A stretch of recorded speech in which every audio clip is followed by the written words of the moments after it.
Welcome back to the Layah Heilpern show. Joining me today for the second time, but this time in person, is YouTuber, crypto enthusiast, and founder of Bitboy Crypto. It is Ben Armstrong. Ben, welcome to the show. How are you? Yeah, doing great. Obviously, it's Bitcoin Maximalist Week, right? So we're here in Miami, and super excited about everything going on this week. I've had a lot going on the last little period here on Twitter. And stuff like that. And, really I got these lawsuits going on and I've got all kinds of stuff. Can't wait to start getting into that. Oh, yeah. I'm going to ask you everything. Oh, yeah. Let's do it. But I know you do have a lot of plans this week. It is Bitcoin Maxi Week. It is the Bitcoin conference. So tell me, what are your plans this week? Well, I've got some super secret plans that everybody at the conference is going to find out about on Thursday and Friday. So really excited about that. I really like the Taproot Wizards, the Ordinals on Bitcoin. I like Udi and Eric, so we're going to go support them when they speak at the Bitcoin conference. The only people I care about seeing speak. We bought 100 wizard hats to hand out because we love the idea of bringing the fun back to Bitcoin, getting rid of the laser eyes, maxis. Oh, you don't like that? Yeah. Well, the funny thing is over time, they just kind of go away because they're like the woke crowd. They create so many rules for themselves, they can't possibly follow it. So one of the rules was you weren't allowed to do ordinals. So now Bitcoin Magazine, they did ordinals, and so now they're like kind of out on the outs with the Bitcoin Maximalist crew. So be interested to see what happens next year with the Bitcoin conference. But got a lot of events. Charity poker tournament going to be doing on Saturday. Thursday night, whale night. Obviously going to be going to the next crypto gym party. I think I'll see you there hopefully. Yeah. A few other things. Going to go to the Cynthia Lummis dinner. Okay. Try to see her, and then I'm going to be sending some people. Try to make a stop to see Robert Kennedy Jr. as well. Oh, yeah. They have an amazing lineup. The Kennedy's going to be there, which is amazing. Oh, yeah. But a lot of entertainment and friction I expect from you this week. So I'm really excited. But you mentioned the next crypto gem. That's actually where we met in person for the very first time. I think it was about 2 months ago back in LA. So it was great to meet you in person. So tell me, what was your involvement with the next crypto gem? How did it go for you? Yeah, so it was really exciting. So my role was kind of towards the end of the show as it gets down to the nitty gritty. They bring on 3 whales. It was me. I don't know if I want to say who the other people are. Am I allowed to say it? I feel like no. I'm going to go with no. Yeah, everybody knows I'm on the show. So I can talk about myself. So me and 2 other whales, at least one of them is pretty popularly known across the world for something specific. We basically judged the last 2 contestants. Gave our feedback, and I chose one to invest in. So we actually took care of that a couple weeks ago and added that. So people had to find out who it is, what it is, why we liked it, and things like that when the show comes out. But I know you were like one of the main stars of the show. I got to come in just for a day. But I try not to steal your thunder. I actually loved it. You were very direct. I don't know if I can say this, but there was a group that, wasn't your biggest fan, and I feel like you really held them accountable, which was absolutely hilarious. No, I thought you did great. I thought it was brilliant. Well, most keyboard warriors, or gossipers, they don't get confronted in real life. Oh, you confronted them in real life. Yeah, well, there's going to be some people this week maybe getting confronted, so we'll see what happens. I'm sure. Well, like when I ran into Kevin OLeary. In New York City. I was on my way to the Gucci store. Had to buy some new shoes for the Wizards party I went to that night. And there I am, right by the Gucci store, Kevin OLeary, walking down the sidewalk randomly with his wife. Wow. And so I rolled down the window and I yelled at him, and he turned around, and then I actually, I looked at him and I said, "What's up, effer?" We can cuss on this show, but I said the F word too. I was pissed. I wanted to confront him, but then I went and confronted him. He was like a nice old man. It's like, what am I supposed to do? So certainly, people have different dispositions when you meet them in real life, and we'll see. There's going to be a lot of people I'm really interested to see this week on how they interact with me. Yeah, it's going to be interesting. You've had a lot of tension and friction, to say the least. And something that I have noticed is you have a lot of different lawsuits going on. Everybody's suing you, and I don't understand why. So tell me, who's suing you? Why is everyone suing you? And are you okay? How are you managing it, Well, I have a therapist I go to 3 times a week and talk to her for 2 hours, talk through it, so maybe I can be strong and make it through, No. This stuff is fun for me. I don't back down from any of this. And I have so many friends in the space that will send me messages just so you know, I'm supporting you. If you need somebody to talk to, I'm like, bro, I'm having the time of my life. this is not, so here's a situation, like, basically, I'm being sued by a class action lawsuit for some plaintiffs who said that I did undisclosed promotions for FTX. That's the first one. Now, in that lawsuit, there's no way I end up on it on the defendant side by the end of it. We never even had communication with FTX, never even talked to an employee. All 7 of the other influencers on the lawsuit, not that I think they did anything wrong, because they didn't know, but they all did promote FTX. Yes, I saw that. And so I'm the only one that didn't. And like, my lawyers are having a real hard time because like, they can't even grasp the fact that I actually went, you saw me in the Bahamas? Like, we were going down there trying to get Sam. We were warning people for weeks ahead of time.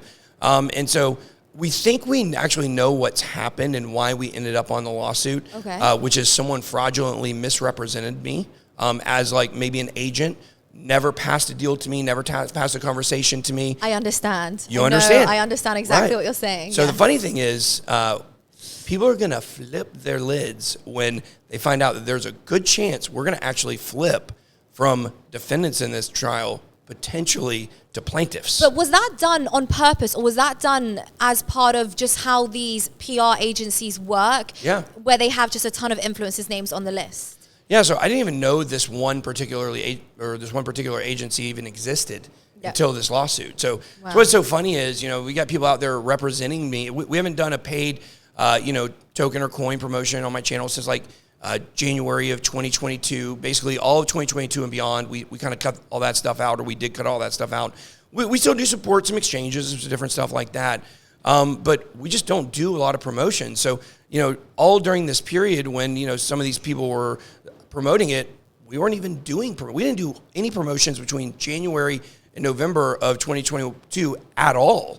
Finally brought some back, but I think that, this lawsuit is just a joke. That the lawyer in the case, I'm not supposed to make allegations or talk about him, but, you know, I can say what we talked about in court in my hearing, this harassment hearing, supposedly, is that he absolutely lied in court and said to the judge that he believed that I had called him death-threatening him, I guess you would say, on voicemails. Oh, wow. The voicemails, the evidence they submitted, they were literally transcripts.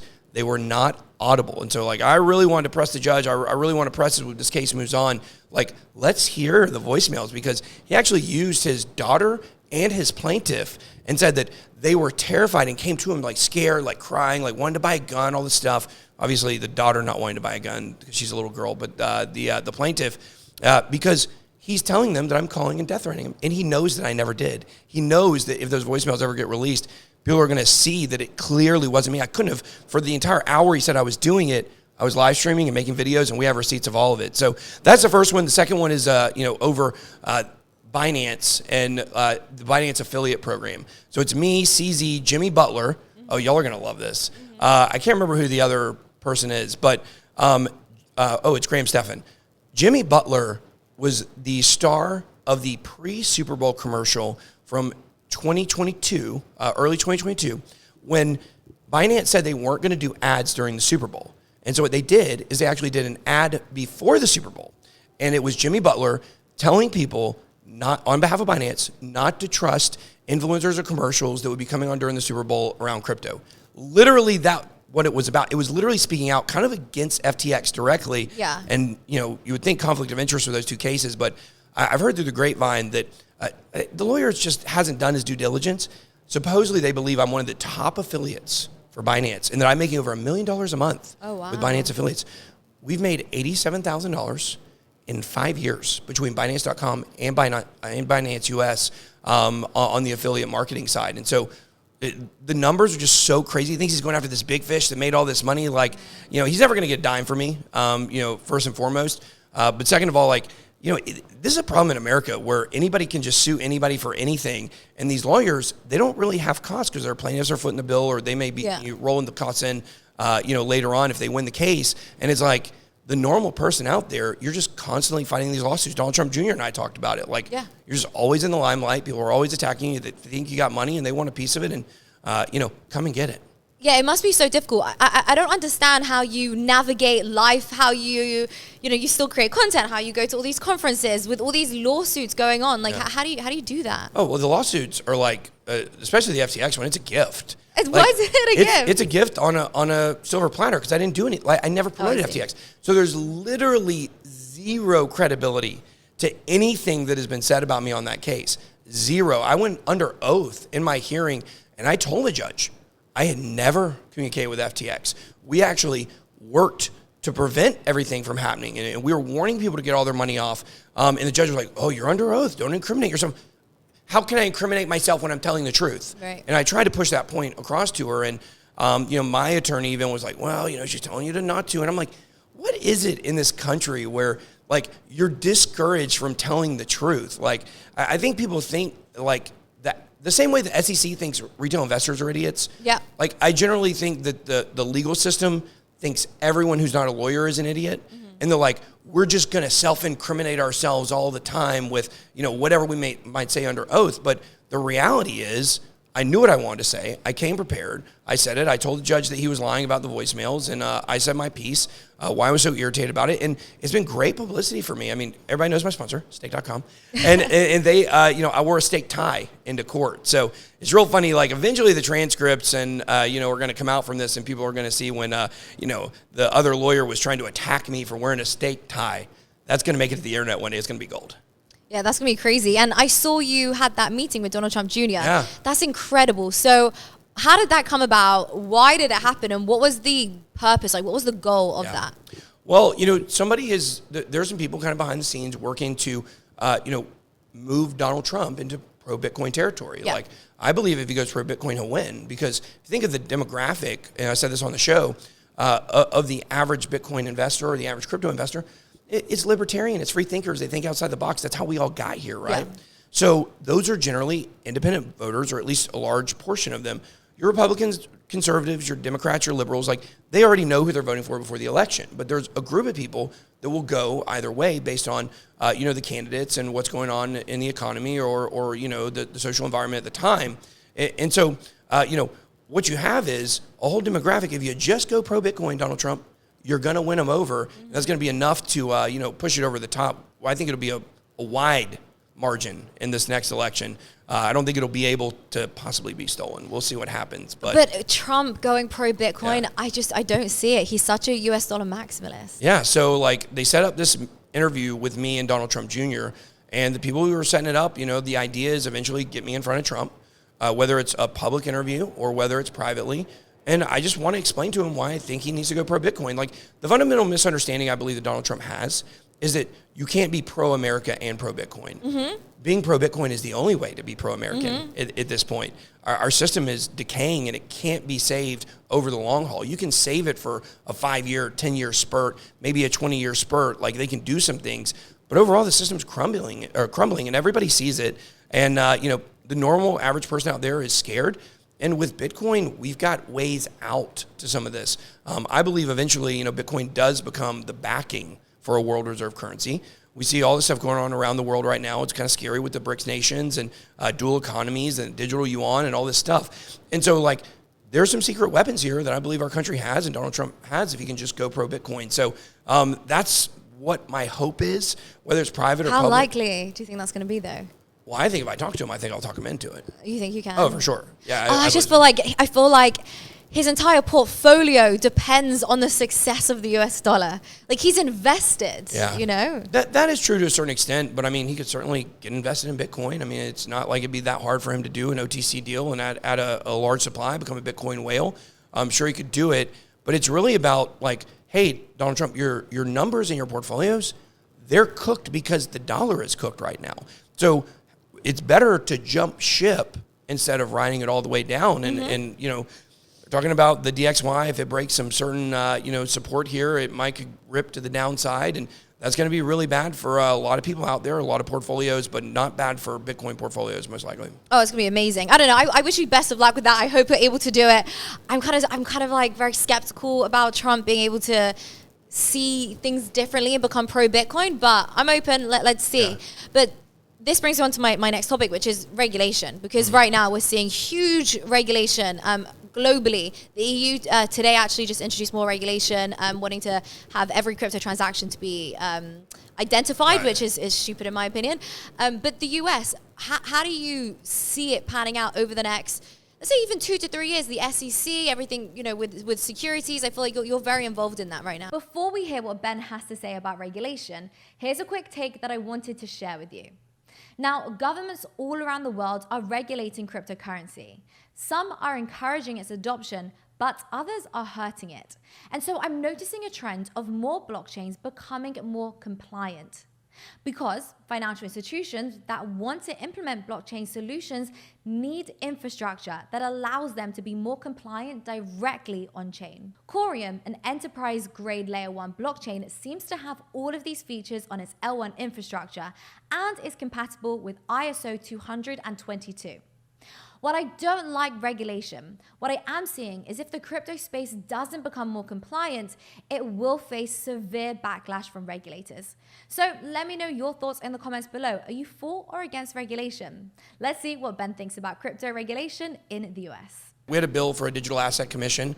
That's roundabout way how I ended up with all the FTX information and when we were trying to get funding for that. But it was like digital asset commission, 7 members, 2 lawyers, 2 commissioners from the CFTC, and 3 high-level crypto experts that we as a community would probably have a hand in choosing. It didn't go through. FTX kind of sabotaged everything, not just my bill. They did sabotage my bill, but also they sabotaged the entire crypto space. Mm-hmm. Of course, you've got the head regulator in the United States, Dirty Gary Gensler, meeting with Sam Bankman-Fried. Insane. So there's literally 0% chance that Gary Gensler is not either a criminal or the most incompetent regulator we've ever had in the history of America. Yeah. I mean, this man literally met with the biggest fraud in history and couldn't sniff anything out. And it sounds a little fishy. And how long were they working together? It was like 6 to 9 months or something? Yeah, well, it was at least 2 meetings over 6 months. But what we don't know is, I believe Gary Gensler, there was a period on his calendar that he's still not released. So there might be some questions about how many more meetings. But, the fact is, 2 is enough. And we do know that, there was bribes going on from FTX to David Berkowitz, who I believe was working with the CFTC and got a promise from Sam to become a lawyer for the SEC, and it happened. He stepped down earlier this year, so or maybe late last year. So the regulation got really screwed by that.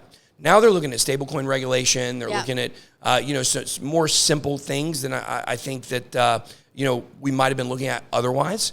But here's the fact. Here's what I believe. I believe the pendulum is swinging. I really do. It's hard for me to see America going in the same direction it's going right now over the next 4 years. Next 2 years, year and a half, probably. When the election comes, I believe it's going to go the other way, whoever the candidate is. And I think that the Republican Congress is going to continue to push Gary Gensler out. He's got to go 100%. He's the worst regulator. The more responsibility for people losing money in crypto falls on his shoulders than anybody else. So I think when you look at the regulation, I really believe the pendulum is going to swing and we're going to get smart crypto regulation. The SEC just came out and said, it'll be years. Of course, they want it to be years, but they're not in control. We already know from the library credits case. Are you familiar with the library credits case? No. This is the most important case in all of crypto.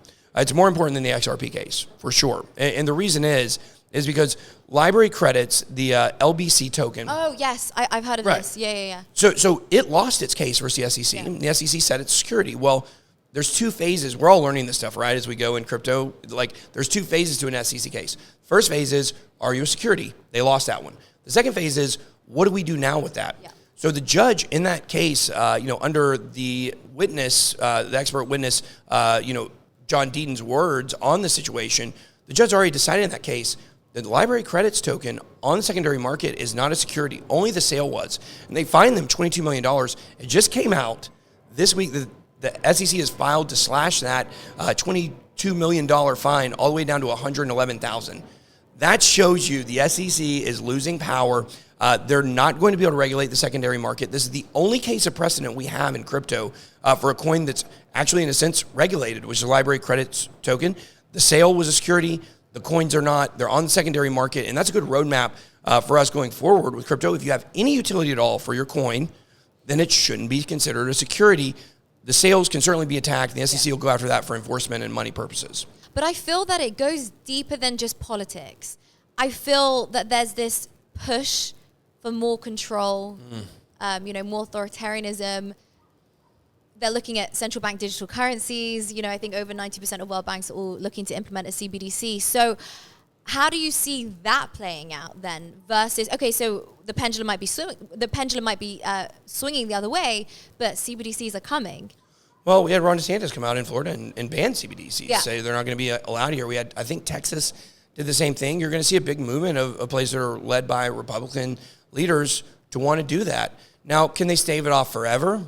I don't know. Like, obviously, if we put a ban on it in the United States, it'll be difficult for them to do it. But an interesting thing is, I've always said I believe Circle in USDC is the digital dollar. I think it is the CBDC. Yeah. But, something very interesting happened. So I went to Washington, D.C. Back in, I guess it was March, I believe, and met with 6 offices of Congress. One of them was a congressman here who I really respect in the state of Florida.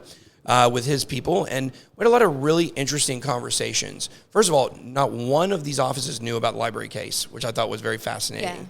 The SEC's already, basically been, voted out of being able to regulate the secondary market.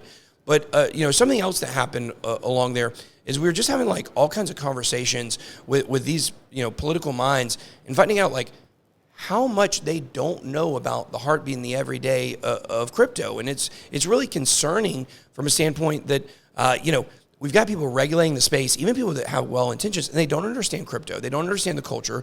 The industry is well represented. Coinbase is very, very well represented, obviously, right? But while we were there, something really fascinating happened.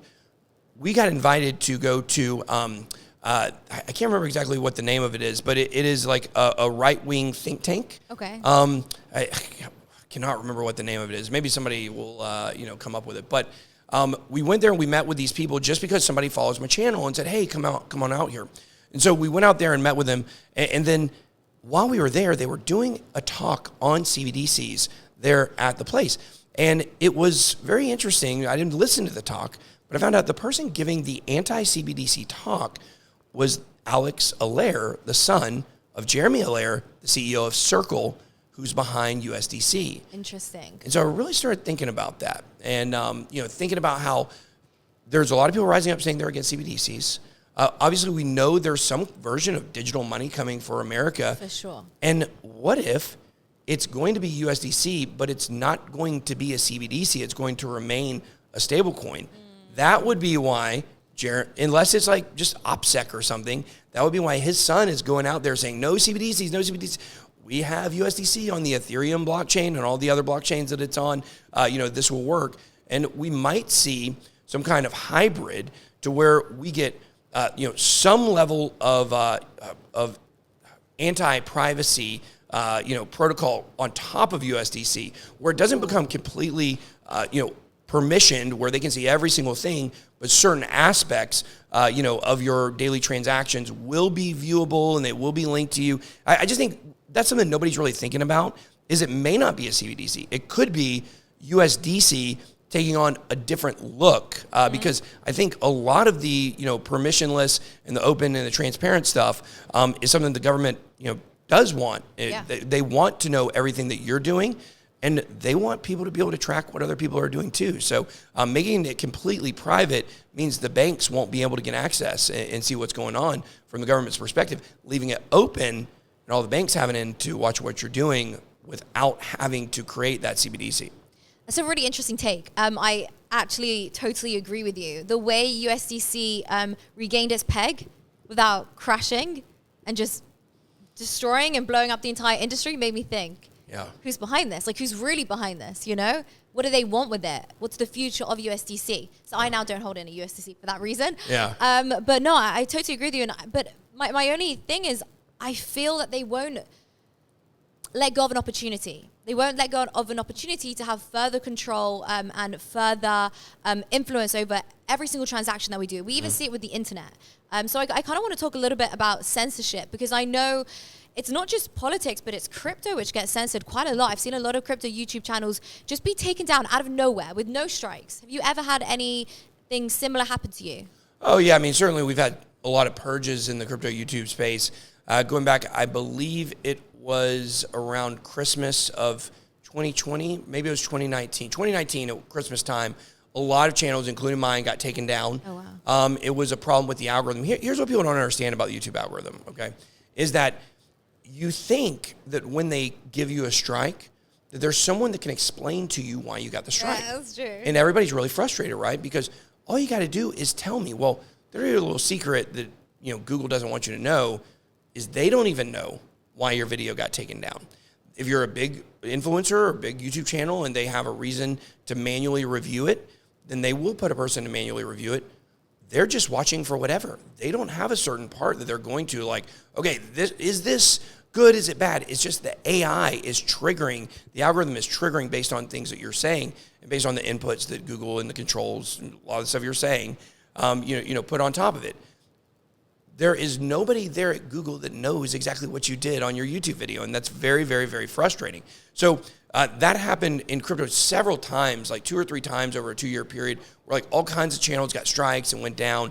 YouTube fixed most of it, so I do got to give them credit for that. Some smaller channels that didn't have clout, like they just lost everything, and that's really, really sad because everybody's got to start somewhere. So definitely when it comes to censorship, we couldn't say it on the channel. I got so used to saying pandemic because a couple times they took our advertising money away because of that.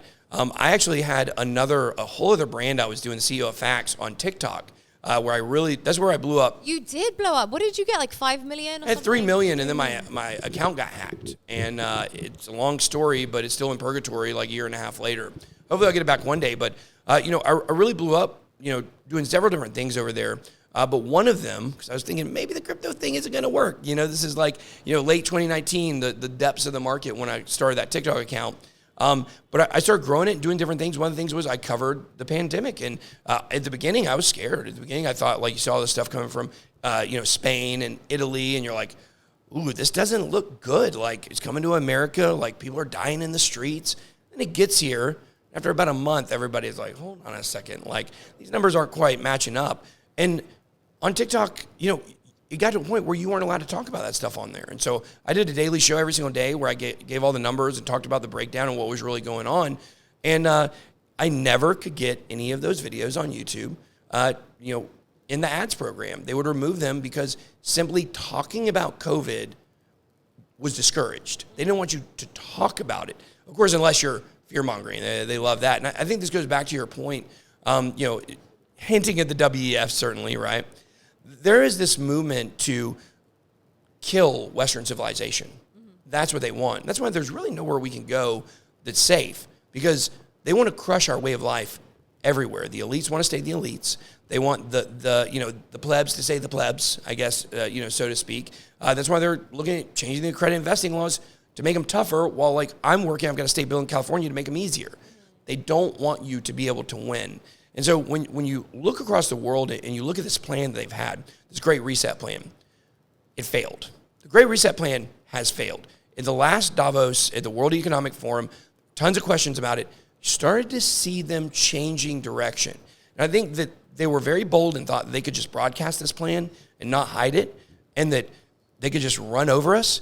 And the internet, the modern printing press, wouldn't allow it. Now, everybody's talking about it. Everybody's working together. We don't want to see that Great Reset stuff. I think now they're going to kind of go back in the weeds a little bit. There's going to be like a different angle that they're going to pursue. We may not see coming. We may be looking at the World Economic Forum, Great Reset stuff still. And it's a distraction. Exactly. But I think there's something.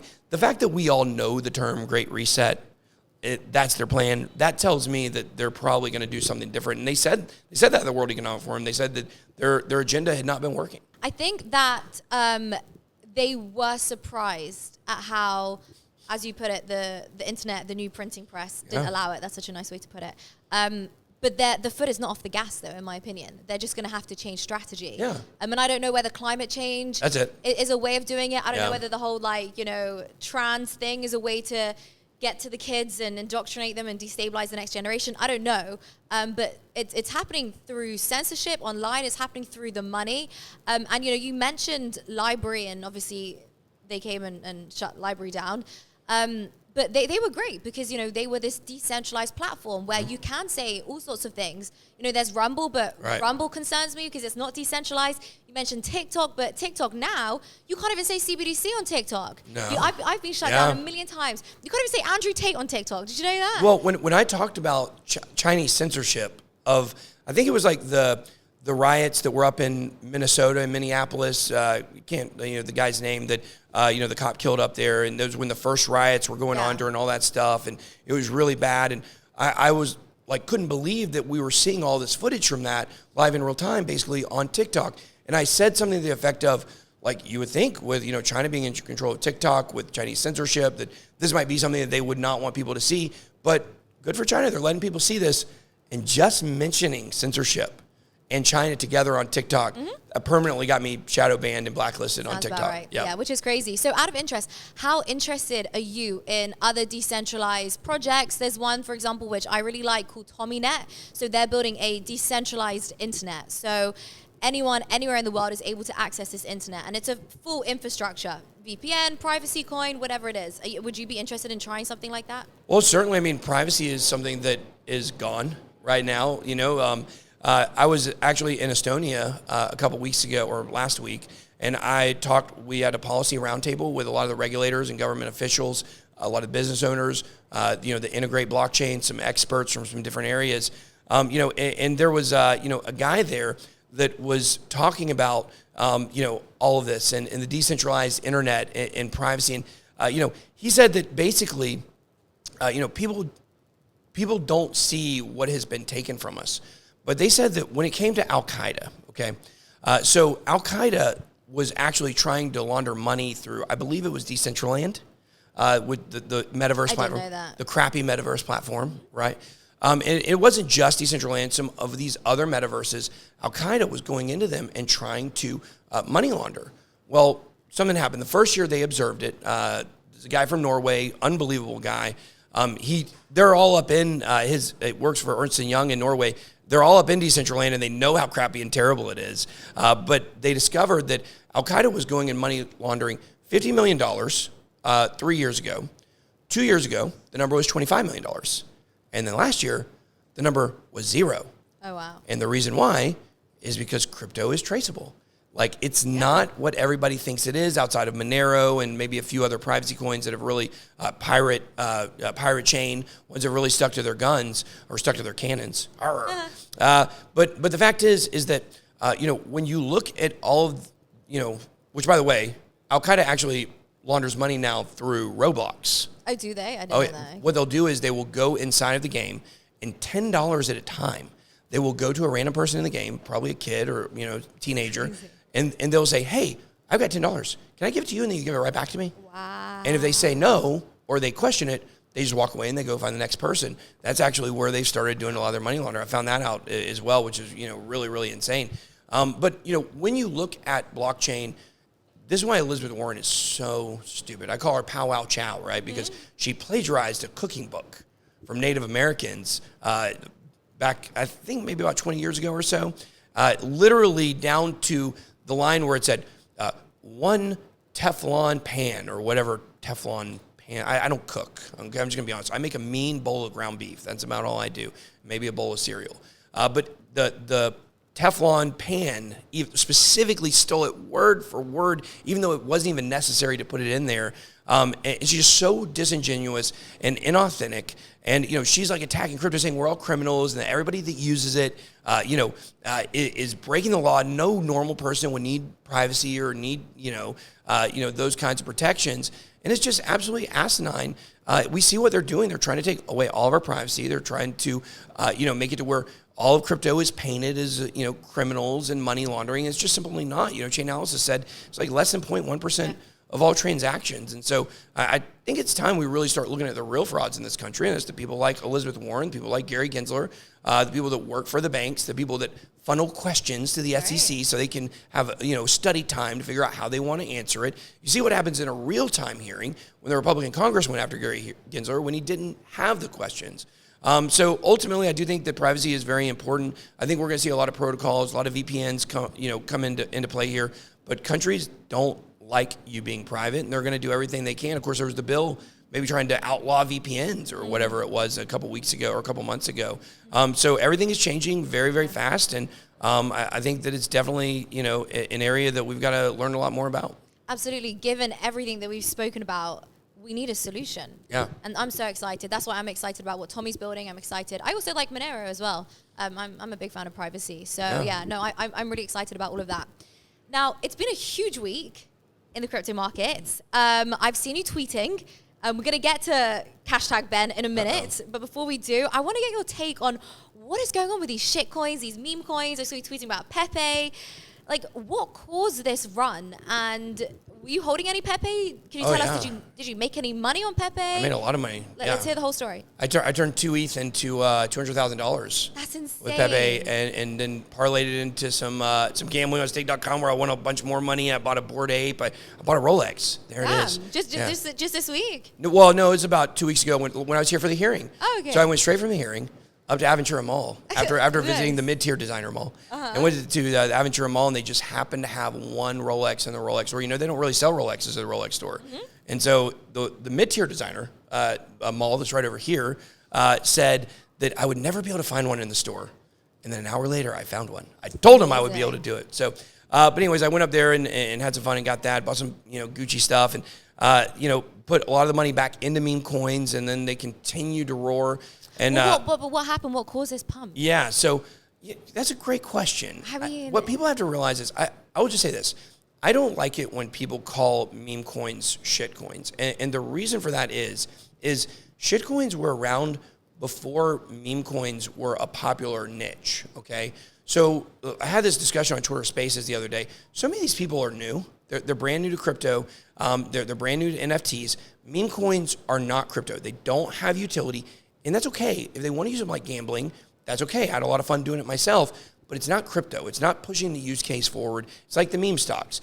AMC is never going to be a viable company again. Right. Okay. Blockbuster is never going to be a viable company. AMC, GameStop, none of them are going to be viable companies. However, people had fun with it, and they rolled it like a roulette wheel, and some people got off at the right time, and some people lost when the controls from the hedge funds came in. But and we really saw how dirty the system is then, when, Robinhood was supposed to be for the people, and they were selling all your data to the hedge funds to know how to counter trade you. So, that guy. For the hedge funds, not for the people. Yeah, that guy Vlad, he's a sketchy character. I don't like what they did at Robinhood either. But, I think when you look at meme coins, that's what meme coins are. They're a crypto casino. We have a portfolio we show every week, several examples of portfolios that we've set up that our audience can mimic if they want to, not financial advice, but if they see it and they like what we put together. Certainly we get a lot of questions about, how to buy the coins we talk about and stuff like that. And I'm talking major coins. We got one we call a crypto casino portfolio. We put Hex in there, we put Dogecoin in there, we put Shiba in there, and we put Pepe in there. And we end up putting probably way too many meme coins in there. I got a little probably in over my head with the meme coin game as I was making good money with it, but I was making money, but the audience wasn't necessarily, because it's always a game of 50-50. Half the people are going to make money, half the people are going to lose money in trading. So when it comes to meme coins, I think we really need to make a differentiation between shit coins that have utility, right, which are smaller projects that haven't really made it to the point yet where you think they're going to be a viable project down the road. They're not on the level of Cardano. They're not on the level of, Algorand or, Solana. Hold on. Can we take a pause? Sorry. They're not on that level yet. And so people don't know if they're going to actually be able to realize their use cases. And of course, 2017, we had all these ICOs. The last bull market, we had all of these launchpad projects, and most of them go to zero. We know that, but they at least have white papers in there trying to do something. Now, whether or not the teams fully intend to do what they say they're going to do is a different story. But ideally, these projects that people consider to be shit coins, if they have utility to them, then down the road, they can realize that utility if the project is successful and kind of move to a different area. Of course, your Bitcoin maximalists call them all shit coins. But with meme coins, they're a totally different category. They're just based on community hype. And so when you look at the price of these things, it's just a game of when can you get out before everybody else does. And with Pepe, I started noticing a lot of hype around it that I had not seen since Shiba, since Bonk, but Bonk was on Solana, so it was never going to go anywhere. But since Shiba, the same kind of hype, and we've seen it's risen to the number 3 meme coin. I got in, I believe it was April 17th. It was launched on the 14th. I was in like well under $10 million market cap. And it was definitely really exciting because I don't really invest in meme coins. And I did, and it worked out. And I took profits, and I showed people how to pull out your investment, your original investment, and have a moon bag. But some people still lost because they don't know when to get in. Buy in the red, sell in the green. Well, it's it a very sounds so concept. simple. Buy in the red, sell in the green. But here's my thing. How did you know Pepe, right? Like you said, okay, there's community and there's hype and all this stuff, but how did you know that Pepe was the one that was going to pump? Like, do you have to know people? Is there like a special Telegram chat? Like, how do you get in the know about these meme coins? Yeah, so like I'm not in any of these groups. Like I've never been in like some kind of group that was meant to like pump something or insiders talking about something. Like I know that's what the Zach Morris stock trader guy was doing. I've never been involved in any of that. Okay. Back in 2017, when I first came into the market, the altcoin market, I joined a group. I think it was called like Crypto Whale Pump and Dump, something like that. And the whole idea of it was I was just an investor at this point. Like I wasn't anyone who made content. And I went into that group and I was like, oh my gosh, this is so cool. They just make the price go up and you jump in and you make all this money. And it's so easy. They even tell you when to buy it and sell it. Okay. So I joined that group and I learned a hard lesson, like a time or two, where I bought what they said to buy, when they said to buy it, and I went to sell it when they said to sell it. But I couldn't because they had already sold all their coins and I was the loser, right? I lost the money there. So I've never been involved in any, that was my only, foray into that world, and it's not somewhere I want to go. And so for me, when it comes to figuring out Pepe, what made a difference? It's the experience of being in the culture of crypto. I've been in crypto for 11 years, my second decade in crypto now, which is a really cool thing I love to say. Like, it's pretty wild, right? And I've got this experience of being able to watch crypto Twitter, and I just know when things are different. And so, like, with Bonk was one that definitely felt different, but it still was associated with Solana. So even back then I said, take a flyer on it, but it's probably not going to move like, Shiba did. Right. Now with Pepe, there are certain accounts that I watch and just say like, okay, this guy's talking about which accounts. Okay, I'm gonna say him again. I've said it a lot of times on my channel. I flex him a little bit. There's a guy. His name is Daniel. His account is @ValueInTime. Okay, right? I need to follow @ValueInTime. So me and him, he came to a meetup one time and took a picture with me, and it's a goofy looking photo, and he shares it everywhere, and it's real funny. And one day we got into it on Twitter because I didn't realize it was a guy who liked me poking fun at me. I thought it was somebody just attacking me like normal. Okay. I attacked his lack of facial hair. Okay, he might have looked like he had some pubic hair on his chin. I don't know. He's got it fixed. Okay, he's a nice guy, but he is in that degen like NFT, meme coin world, and he's not in special group. Now I can't say for sure, but I don't believe he's in special groups. I think he just is that plugged into the community. So I started watching. Like, he started talking about Checks. Checks was an NFT, NFT project that started moving. Kid called Beast was one, started moving. And I just got tired of watching these NFTs and meme coins that he talked about move and not having a position. And I said, okay. He started talking about Pepe. Within 24 hours, I saw other people start talking about it. And it was just as simple as I started paying attention. It was not just a ticker that would come across my feed and I wouldn't pay attention to. Whenever I saw it, it's like, okay, who is talking about this? What are they saying? Why do they think this is going to be such a big deal? And, I decided to throw, like I said, 2 ETH into it. And it was a really good financial decision for sure. But it really is just that experience of seeing what's different, who's talking about it. He's certainly not the only one. He's become a pretty good friend of mine, at least virtually. We have it. Hopefully he'll be here this week and we get to see him in real life. But I think that if you have certain accounts that you follow that you've seen be successful, just kind of like put your eyeballs on them. When they're talking about stuff, instead of immediately piling in or instead of ignoring what they're saying, why don't you take a step back and look at what they're doing and look what other people are doing and do research and figure out if it's something that you want to get in. But remember, meme coins and really NFTs to some extent are glorified gambling at this point.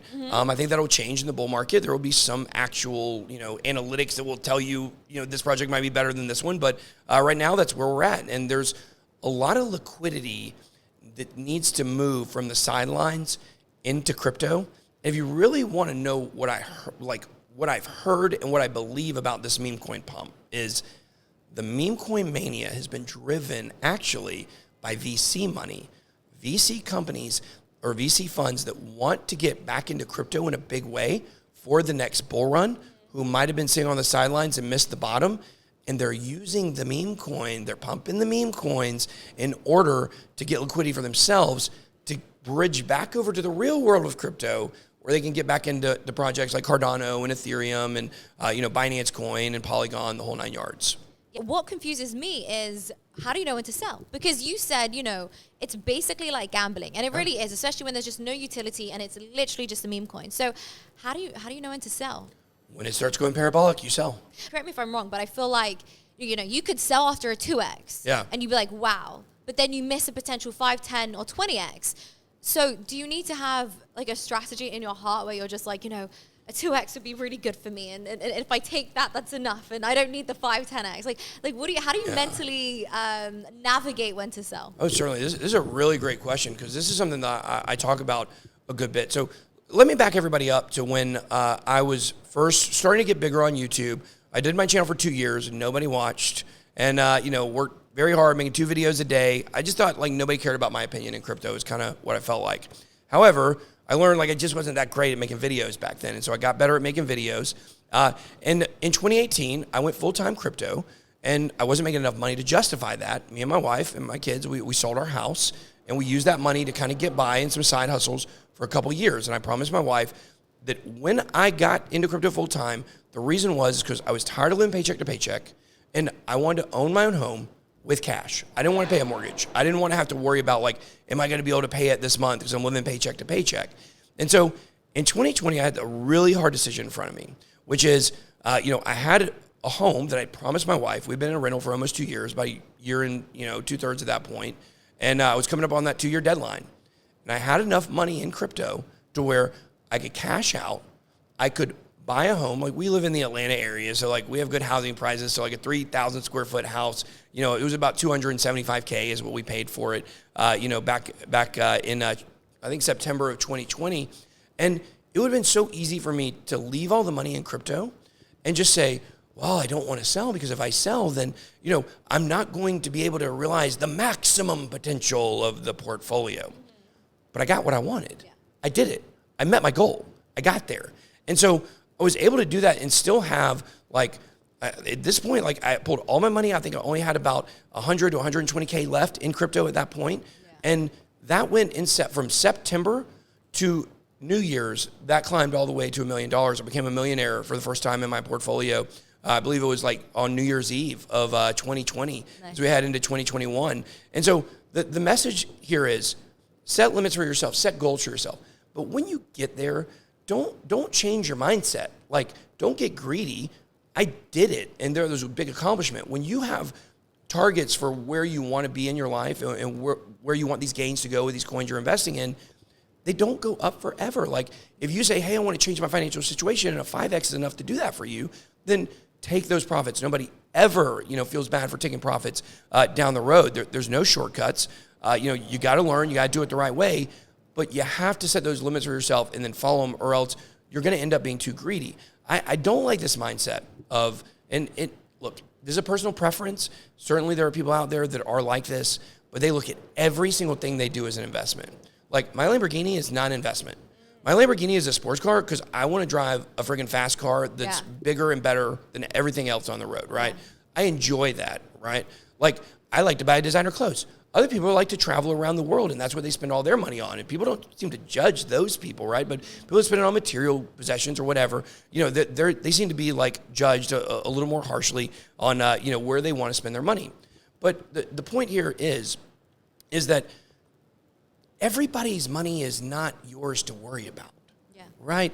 You got to worry about your own situation, and people attack things differently. There are people out there that will buy a Lamborghini, and I believe these people, a lot of times, they're too poor to have a Lamborghini in real life. Yeah, if you have a Lamborghini and you won't drive it, or you have a Ferrari and you won't drive it, then I guess just an investment, like, why are you so scared? Like, why did you even get it in the first place? Maybe you did buy it because you wanted to appreciate and sell it down the road, and I get that. Everything I do in my life, with every single dollar I have, is not an investment. Yes, part of that money that I put into that house was an investment on the house and the real estate, But that's not why I did it. I did it because I promised my family a home, you know? So I let kind of like fundamental real life situations drive what I do with my money. And then, you know, certainly there will be a lot of people that want to sit out there and judge it, but you can't squeeze every penny out of everything. It's impossible. We all look at our portfolios and say, during the bull run, you know, what can it get up to? It may or it may not get to those numbers. But the point is there's only one moment in time during a market where your portfolio is at the very, very, very peak. There's one moment. It's not an hour. It's not a minute.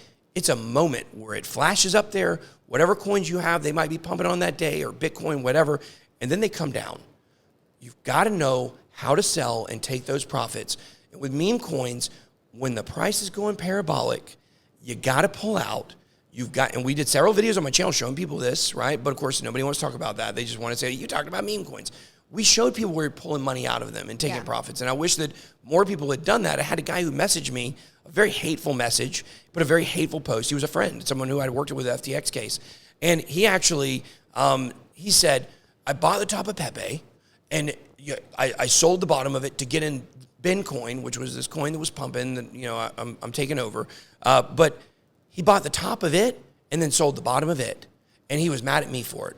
I'm like, bro, you can't be mad at me because you are a consistently bad trader that works off emotions, that always goes in at the top and sells the bottom. And those people just seem to perpetually do that. You got to break yourself out of that mindset and understand, take the profits when they're going up. Don't regret it. Just don't live with regrets. Yeah, that's really great advice, because I'm terrible when it comes to selling. Like, I'm so bad at it. That's one thing that I didn't do very well in the previous just show me market. your portfolio and I'll sell it all for you. Oh, you sell it all for me? Yeah. Not right now. I'm waiting for the halving I'll take the private to come keys, and go. yeah. No, I'm waiting for the halving to come and go, and then I'll take some profits. But no, you definitely need to have a plan. You definitely need to think, okay, well, this is done X amount of percentage. Will that change my life? If that will change my life and allow me to perhaps even reinvest it back in, then you should definitely do that. And that's something that I need to do. I'm just terrible at it. But you mentioned Ben coin. Yeah. So I saw this going through Twitter. Explain this to me. Like, did you launch it? You didn't launch it, but you're taking over. Explain this. Yeah, so look, a lot of people that are very close to me, they tell me all the time, they say, I talked about this on a Twitter Spaces, they say that I don't realize the power that I have sometimes when it comes to things that I talk about and things that I give awareness to. Yes. And I think that I can just have fun on Twitter. No. And like, I just can't. Like, for instance, there was a meme coin that we wanted to put in our crypto casino portfolio, but we like the community and we're going to hold it whether it goes down or up. And that project is called Suka. I just like the guys who founded the token. They're always messaging me, and they've kind of grown on me, I guess, kind of the same way that like maybe a virus grows on you or something. I don't know. But I've learned a little bit. I know Suka. Oh, you do? Okay, right. So the point is that I decided I was going to finally throw some money in there and put it in that coin, and I'm not going to sell it. I'm not treating it like the other meme coins, where if it goes up, I'm going to sell it. We'll just see where it goes. But the point is, I made a tweet about that community and also the Wall Street Bets Classic community. Yeah. Because there was a big snafu. People thought I didn't know how to use MetaMask. I do. But basically, there was a snafu with a problem with MetaMask that day, and so I accidentally fudded the coin, and so I committed I would keep that investment as well in that. So I tweeted about Suka and WSBC saying I'm going to be holding these two in my portfolio. I was moving them out of a personal and into our work portfolio. Well, I misspelled Suka. I spelled it Tsuaka. Within an hour, there was a new project launch called Suaka. And there were news articles about it. It went to $1 million market cap based on my typo. And so, it's one of these things where it's like a lot of weight and a lot of responsibility. I'm a crypto guy. I should have the right to talk about crypto and not have to worry about how everybody perceives it at all times. But I'm in a group called BenDAO. It's on Telegram. I got invited to this group maybe about a year ago or so. And it's all people with the first name Ben that are in crypto. Okay. There's like 140 of us. What you realize, have you ever been around a lot of people with your same name? No, never. Sure you haven't. Most people haven't. Okay. All Bens are the same, right? Yeah. Like, we're all a little fiery. We're all a little creative. We all make dad jokes. Like, we make dad jokes, yeah. Yeah, and it's really funny. Like, the chat's hilarious just seeing that we're all kind of the same. So I was in this group, and one of the guys that was in the group, I guess when you joined the group, I thought you kind of like doxed yourself. His name was Ben.eth. He decided he was going to launch a Ben coin out of that group. Now, it's called BenDAO. It's not a real DAO. We also call it Only Bens. Yeah. So he launches this coin, and he sends me some, and he says, hey, man, like, you think you could tweet about this? Like, yeah, sure, I can tweet about it. Like, not from a financial investment standpoint, but like, yeah, I support you. You know, you're in the group. Like, you know, you seem cool, whatever. Like, I'll give you a little tweet. It's funny. It's from the group. #Ben. And so I tweet about it, and then I go to sleep. Like, my sleep's all crazy because I'm in Europe at this point. I didn't go to sleep till about 9 a.m. that day, and I slept till about 3. From when I went to sleep to when I woke up, that thing went from a $440,000 market cap to $20 million. And there were articles from respected crypto news organizations. Like who? Well, I can't remember the names of the ones that had posted them, to be honest with you. But they literally were posting articles while I slept that I had launched this coin. I had nothing to do with the launch of the coin. The sale, I didn't even know there was a sale until the next day when things blew up and people were saying, like, no, you don't know there was a sale. I didn't know. So wait, who launched it? The other Ben? Ben.eth. Yeah, Ben.eth. And, you know, a lot of people know he launched a second project. But that's not important right now. What is important is that once I woke up, I said, oh no, what have I done? You know, like I said, invest in yourself. I'm investing in Ben. Like, I meant it as a satirical joke. Like, I'm investing in a coin that has my name because it has my name. You must have known the impact that would have had. I'm telling you, I never dreamed. Really? I know it sounds naive sometimes, but like I forget I just can't have fun, you know? Like, I forget that everybody is, especially because it was in the middle of this meme coin mania and everybody's... You can't have fun. You have 1 million followers, you can't have fun. Yeah, exactly.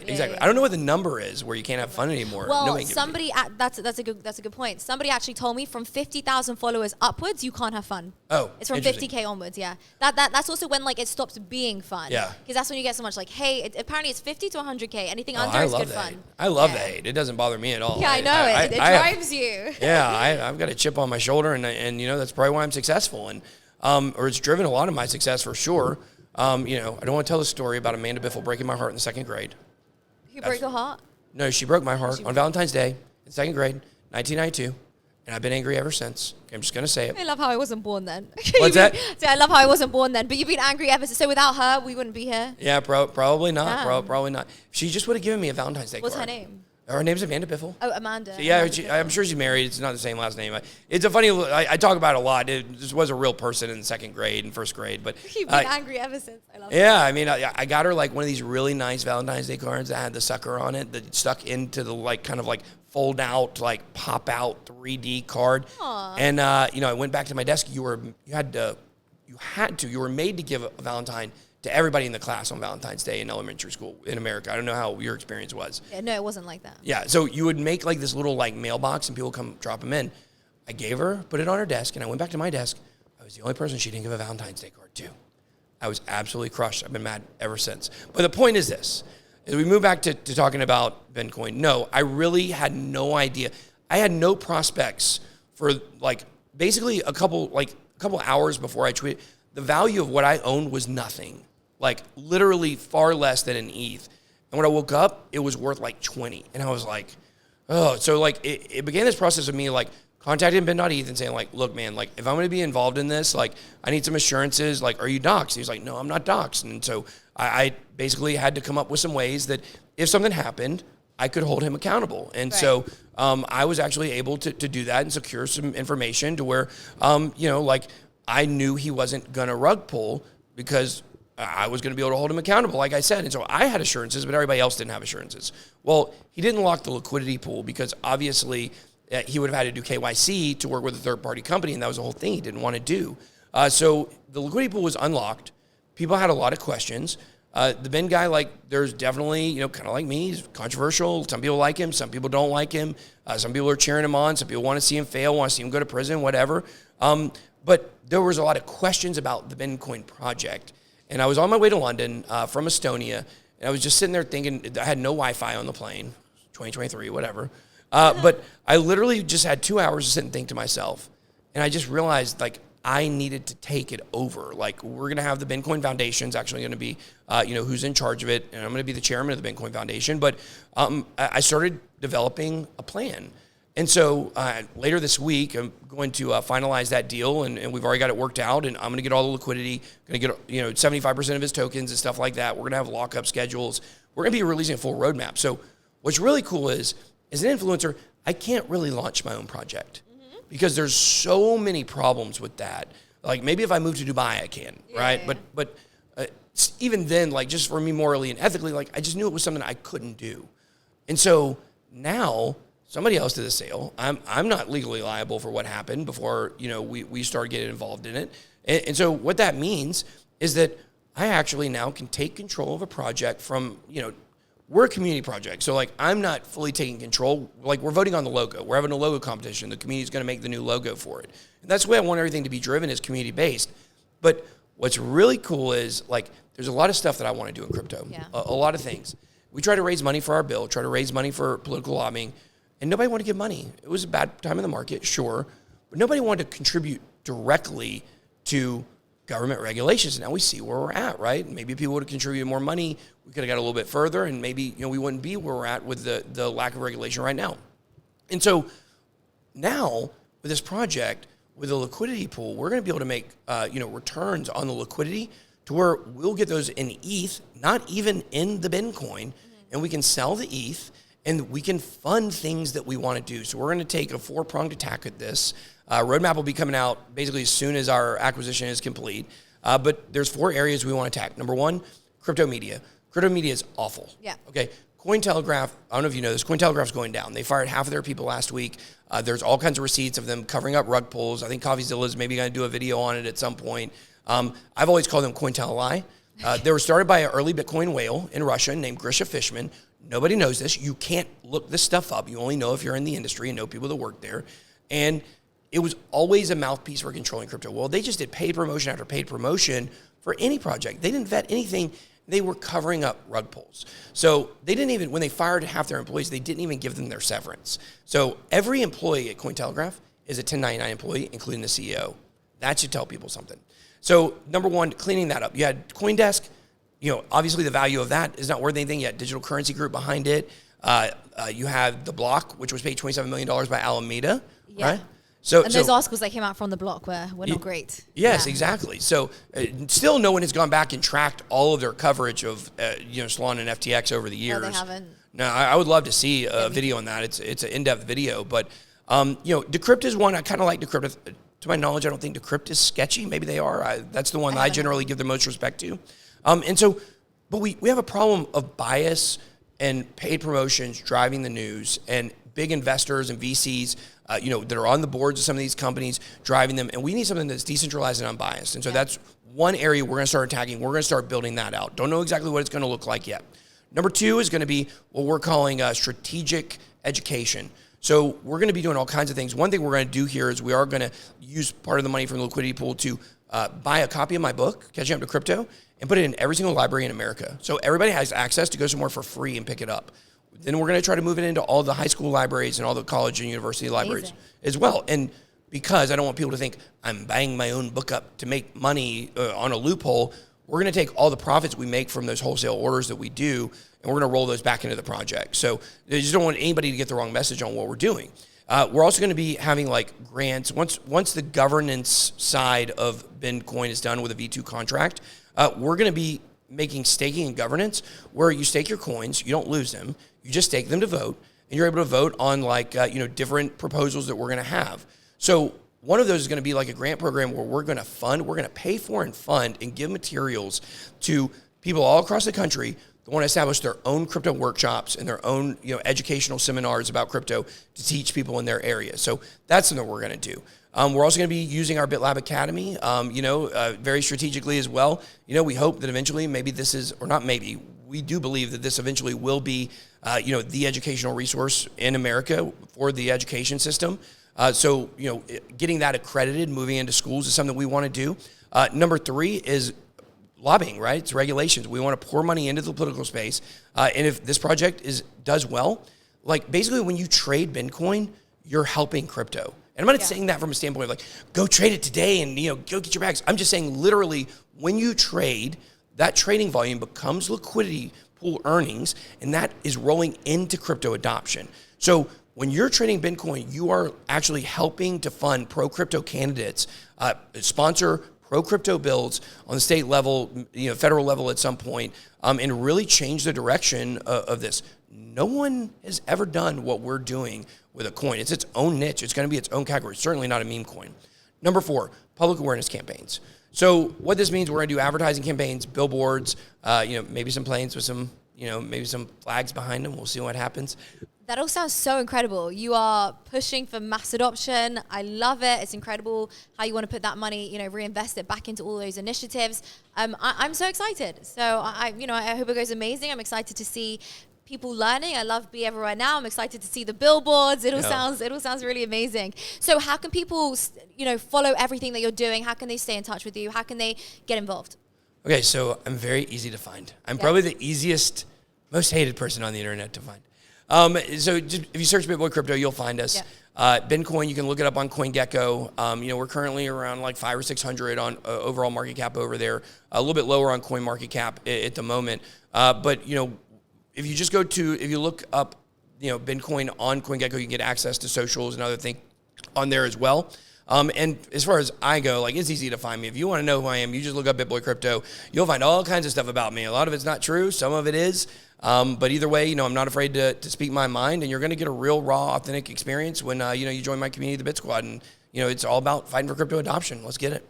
Ben, thank you so much for coming on. It's been such a pleasure learning from you, hearing everything that you have going on, understanding about the market. So thank you so much for coming on. Yeah, absolutely. It's been a blast, and I can't wait to get you on my show. Absolutely. I can't wait to come. All right, guys. Well, that is all from this podcast. Please don't forget to hit the like button and subscribe if you enjoy this content, because we will be bringing you a lot more of it.